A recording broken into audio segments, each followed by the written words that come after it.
Praise the Lord. இயேசுவின் ரத்தம் ஜெயம். தினமும் இயேசு நிகழ்ச்சிக்கு உங்களை கர்த்தராகிய இயேசு கிறிஸ்துவின் நாமத்தில் வரவேற்கிறேன். செய்தியின் தலைப்பு, நீங்கள் கேட்டதற்கு மேலாக கிடைக்கும் நடக்கும். ஆதார வசனம் மத்திய 7ஆம் அதிகாரம் 9-11 வசனங்கள். உங்களில் எந்த மனுஷனானாலும் தன்னிடத்தில் அப்பத்தை கேட்கிற தன் மகனுக்கு கல்லை கொடுப்பானோ? மீனை கேட்டால் அவனுக்கு பாம்பை கொடுப்பானோ?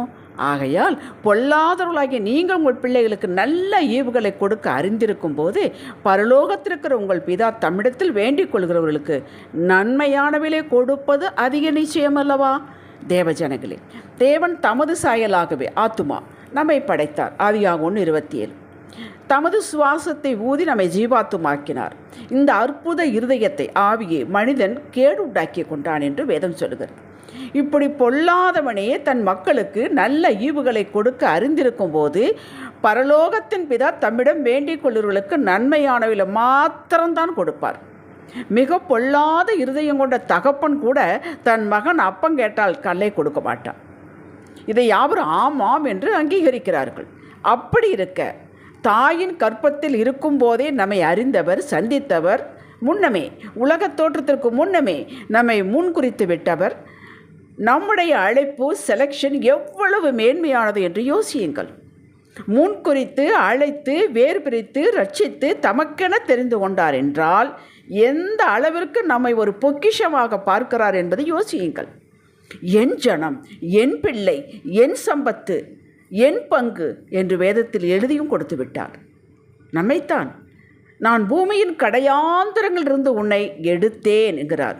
இப்படித்தான் என்னை அழைத்திருக்க வேண்டும் என்று நினைக்கிறேன். ஏனென்றால் இன்னுமே எங்கள் ஊருக்கு, நான் பிறந்த ஊருக்கு பஸ் கிடையாது. அதன் எல்லைகளிலிருந்து அழைத்து வந்து, நீ என் தாசன், நான் உன்னை தெரிந்து கொண்டேன், நான் உன்னை வெறுத்து விடவில்லை என்று சொன்னேன். ஏசாயா 41:9. இப்படி அழைத்து வந்தவர் நாம் கேட்டது ஒன்று, அவர் கொடுப்பது வேறொன்றாக இருக்குமா? சொல்லுங்கள். நாம் நினைப்பதற்கும் வேண்டுவதற்கும் மேலாக செய்கிறவர், கொடுக்கிறவர் என்றுதான் வேதம் சொல்லுகிறது. எபேசியர் 3:20. இந்த வாக்கு ப்ரூஃப் பண்ணப்பட்ட ஒன்று. ஒரு சமயத்தில் அல்லங்க, தலைமுறை தலைமுறையாக உலகத்தின் எல்லா பகுதிகளிலும் நடந்து வருகிறது. ஆடு மேய்த்த தாவீதை எடுத்து அரசனாக்கவில்லையா? தாவீது கேட்டானா? கேளாமலே தன் பிள்ளை உயர்த்தி பார்க்கிற நல்ல தகப்பன் உங்களது ஜெபத்திற்கு மாறாக செய்வாரா? செய்யவே மாட்டார். இப்பொழுதே சந்தேகத்தை தூக்கி எறியுங்கள். யோபுவை அழிக்க பிசாசு உத்தரவு பெற்று சின்ன பின்னமாக புயல் வந்து சகலத்தை அடித்து கொண்டது போல ஒரே நாளில் சகலத்தை அழித்து சரீரத்தில் நோயை கொடுத்து தெருவுக்கு கொண்டு வந்து விட்டான் பிசாஸ். சீமானாய் இருந்தவன் தெருவுக்கு வந்து கொட்டாங்குச்சியை வைத்து சொரிந்து கொண்டிருக்கிறான். இது பிசாசினுடைய வேலை. இது இவனுடைய உத்தமத்தை சோதிக்க நடந்த நிகழ்வு. கர்த்தர் அனுமதித்தது என்றாலும் மன உருக்கம் கொண்டவர் இந்த நிலைமையிலேயே யோபுவை அவரது நண்பர்களுக்கு ஜெபிக்க வைத்தார். அவன் அப்படியே தான் இருக்கிறான் யோபு. ஆனால் கர்த்தர், நீ உன் நண்பர்களுக்கு ஜெபி என்று சொன்னால் ஜெபித்தான். யோபுவின் முகத்தை கர்த்தர் பார்த்தார். இதுதான் முக்கியமுங்க. உங்கள் முகத்தை கர்த்தர் பார்க்கிறார். உங்கள் பிஸ்னஸை பார்க்கிறார், உங்கள் வேலையை பார்க்கிறார், உங்கள் பிள்ளையை பார்க்கிறார், உங்கள் ஜெபத்தை பார்க்கிறார், உங்கள் முகத்தை பார்க்கிறார். மறக்காதீர்கள். இழந்த காரியங்களை அத்தனை இரட்டத்தனையாய் பெற்றுக்கொண்டார். ஆண்டவர் முகத்தை பார்த்து விட்டால் தானாக அதையெல்லாம் வந்துவிடும். இன்று கர்த்தர் உங்கள் முகத்தை பார்க்கிறார், உங்கள் சிந்தையை பார்க்கிறார், உங்கள் அங்கலாப்பை பார்க்கிறார். சகலமும் உங்களுக்கு நடக்கும். தூசியிலிருந்து ஒருவனை உயர்த்த முடியும் என்பதை காட்டினார். யோபு எனக்கு இரட்டத்தனையாய் கொடுங்கள் என்று கேட்கவில்லை, தேவ கட்டளைக்கு கீழ்ப்படித்தார். இந்த நிலைமையில் நான் எப்படி ஒருவனுக்கு ஜெபிக்க முடியும் என்று விதண்டாவாதம் செய்யவில்லை, ஜெபித்தான். கர்த்தரின் மகத்துவத்தின் எல்லையில் அவன் சற்றேனும் விலகவில்லை. விசுவாச அறிக்கை செய்தான், அவ்வளவுதான். அது எவ்வளவு கஷ்டம் என்பது அவன் நிலையில் இருந்து பார்த்தால் தான் தெரியும். இப்படி ஒரு நிலை யாருக்கும் வராது.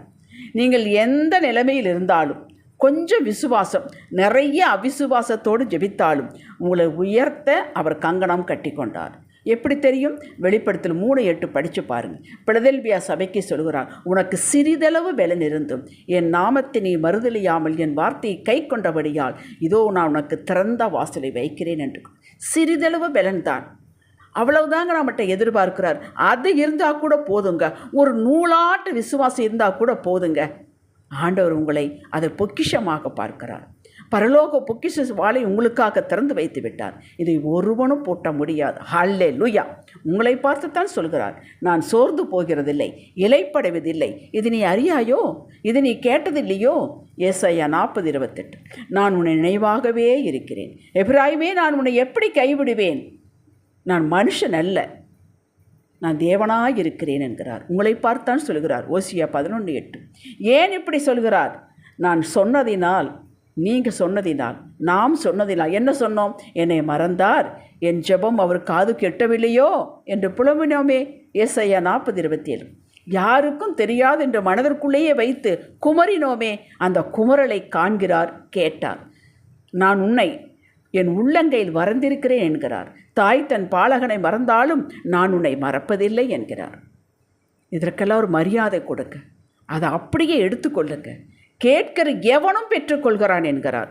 இந்த பொதுவான எவனும் லிஸ்டில் நாம் வந்தாலும் ஆண்டவர் நம்மை அந்த லிஸ்டில் விடுவதில்லை. நீ எனக்கு விசேஷமானவள், உன்னை பெயர் சொல்லி அழைத்தேன், நிச்சயமாகவே உனக்கு முடிவு உண்டு, உன் நம்பிக்கை வீண் போகாது, என்னை நம்பி காத்திருந்த நீ வெட்கப்பட்டு போவதில்லை. இதோ எல்லா பக்கம் இருளும் காரிருளுமாக இருந்தாலும் என் மகிமையின் வெளிச்சம் இன்று உன்மேல் உதிக்கும். புலப்படாத காரியங்கள், மறைவானவைகள், கருகலானவைகள் எல்லாம் வெளிப்படுத்தப்படும் என்கிறார். ஹல்லேலூயா. என் கரத்தை மடக்க தடுக்க எவராலும் முடியாது.